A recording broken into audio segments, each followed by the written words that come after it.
Bom dia, meus irmãos. Meu nome é Ayrton Monteiro e estou gravando o curso básico de Umbanda do médium Leonardo Montes.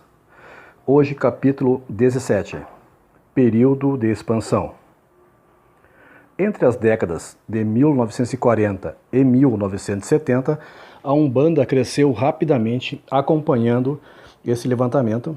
Pode-se ver como o número de terreiros saltou nesse período. Lembrando que esse levantamento está longe de ser completo.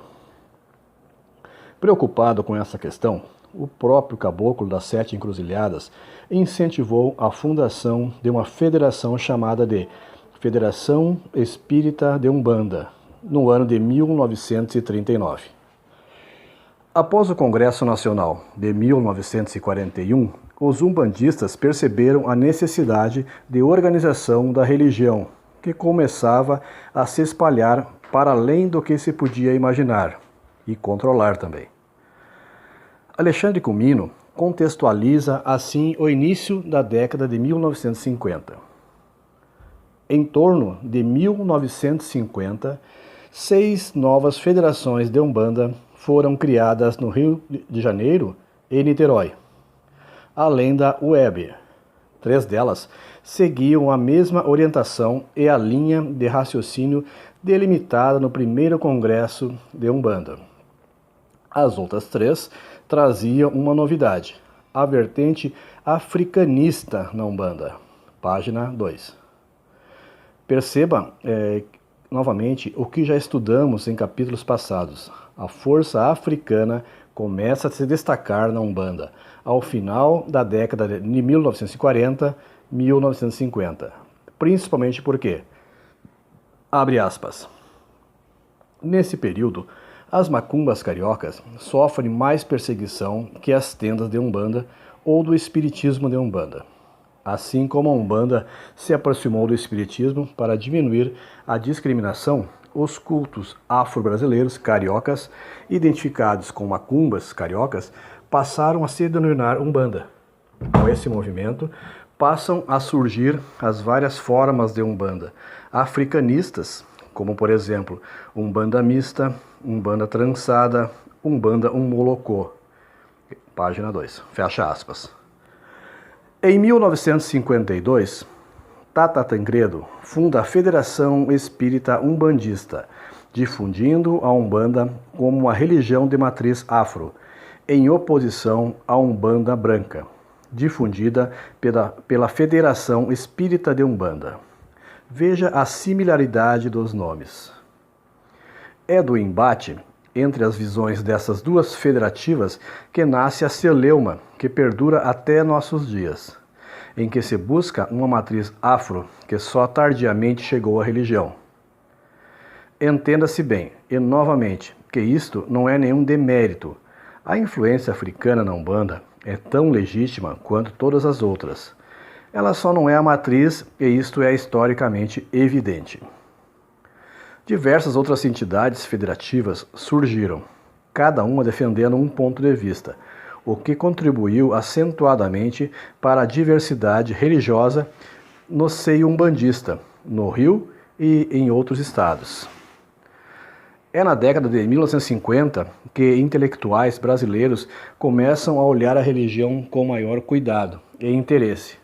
Assim, Comino escreve, abre aspas, Arthur Ramos e Edson Carneiro já haviam abordado superficialmente a Umbanda em suas obras na década de 1960.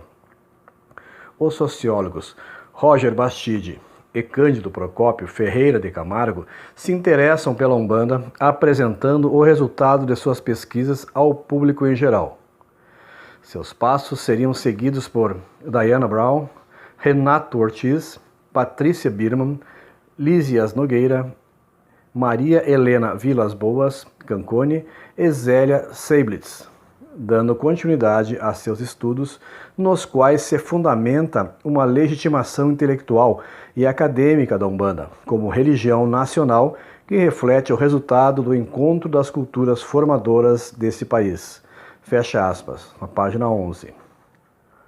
As festividades em homenagem a Iemanjá, em 31 de dezembro, se tornam verdadeira romaria nacional, a ponto de bispos católicos mandarem rezar missas e fazer procissões à mesma hora.